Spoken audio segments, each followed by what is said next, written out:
Dear Mr. President, apparently our nation is so broke, but I hope you can pay attention. To begin with, I am sending this letter as a concerned son of the soil, a broken citizen, a youth who votes, speaking for an old woman in Shangwambo who's able to access the ballot paper but can't receive a fertilizer and is not even sure if she will be alive. For a moment, this isn't political.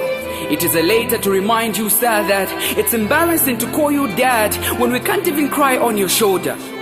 We need to address this issue. Honestly, you're the one to straighten our differences and clearly responsible for ironing out issues, but Zasco is still our major turnoff. Yes, enmity has purposely blacked out our purpose and politics has put us in a state of perplexity. But you watch us stand against our own. We are forced to apologize for protecting our dignity. Check how your ministers have stripped off the integrity of our motherland.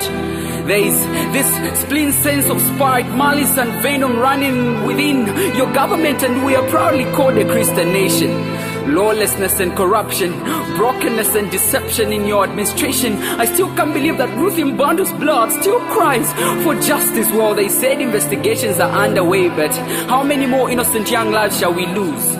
Imitikula empanga, mapenzi jibulu running peacefully expressing her political opinions. Little did she know that she was running for her life. And I can strongly hear the echoes of pain in her voice as she fell in cold blood, helplessly shot by the police. The state was mute. Vespers, an innocent soul with dreams, slowly losing her life at the expense of those that should have protected her, the police. It's a well-known story, but the state was silent. In fact, police called it a mistake. Mistake? Frank Mugala in cold blood.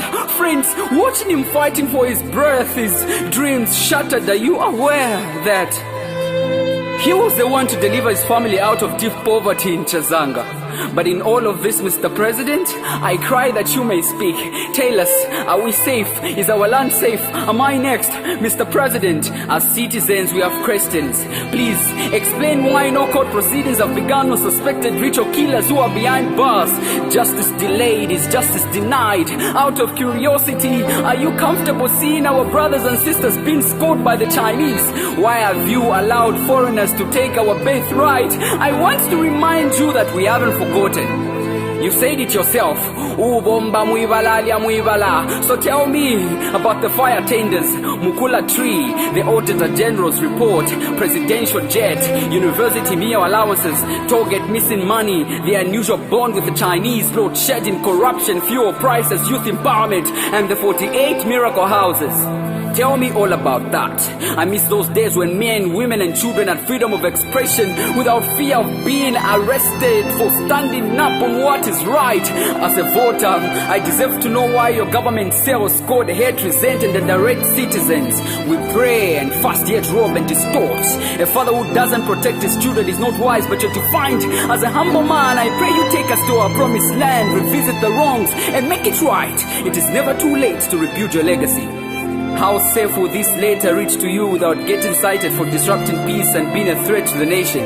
It appears freedom of expression and speech is only for the rich, honorable ministers, and not as provided under Article 20, Paragraph 1. For the record, I must say, we are no longer safe, but the voice of the youth shall no longer be silenced.